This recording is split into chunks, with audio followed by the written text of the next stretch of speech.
Hello everyone, আবার একটা recipe নিয়ে চলে এসেছি মাশরুম কারি। মাশরুম খেতে কে কে ভালোবাসো আমাকে কমেন্ট করে জানিও। তার জন্য নিয়ে নিয়েছি মাশরুম, নিয়েছি আলু আর মটরশুঁটি, আর এদিকে টমেটো নিয়েছি, কাঁচা লঙ্কা, আদা আর কিছু গুঁড়ো মশলা, হলুদ গুঁড়ো, লঙ্কা গুঁড়ো, জিরে গুঁড়ো। আমি বয়েল করে নিচ্ছি আলুটাকে অল্প একটু লবণ দিয়ে, আর এদিকে মাশরুমগুলোকেও ডাইস করে নিয়েছি। সেটাকে অল্প সাদা তেল গরম করে অল্প একটু লবণ দিয়ে খুব হালকা ফ্রাই করে নেব। খুব বেশি ফ্রাই করতে লাগে না মাশরুমগুলোকে, খুব বেশি ফ্রাই করলে ভালো লাগে না। এদিকে একটা মশলা বানিয়ে নিচ্ছি। তার জন্য দেখো মিক্সিং বলে টমেটো, কাঁচা লঙ্কা, আদা, কয়েকটা কাজু নিয়ে নিলাম, সেটার একটা পেস্ট বানিয়ে নিচ্ছি। তারপর ওই পেস্টটার মধ্যেই গুঁড়ো মশলাগুলো দিয়ে মিক্স করে সাইডে রেখে দেব। এদিকে আমার মাশরুমগুলোও হালকা ফ্রাই করা হয়ে গেছে, তো আমি তুলে নিচ্ছি। তারপর ওই তেলেই বয়েল করে রাখা আলুগুলোকে অল্প একটু হলুদ গুঁড়ো আর লবণ দিয়ে ফ্রাই করে নেব। আলুগুলোকে ফ্রাই করে নিচ্ছি।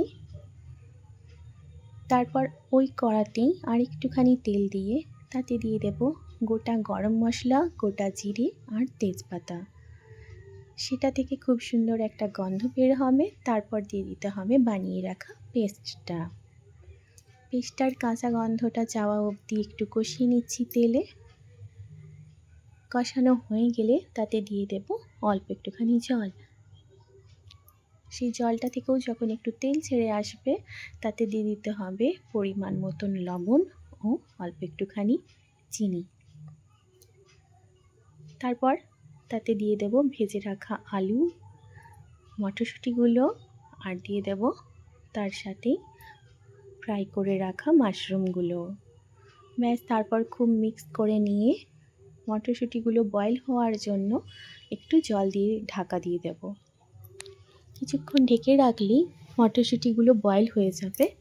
তারপর দিয়ে দেব ভাজা জিরের পাউডার আর অল্প একটু গরম মশলার গুঁড়ো।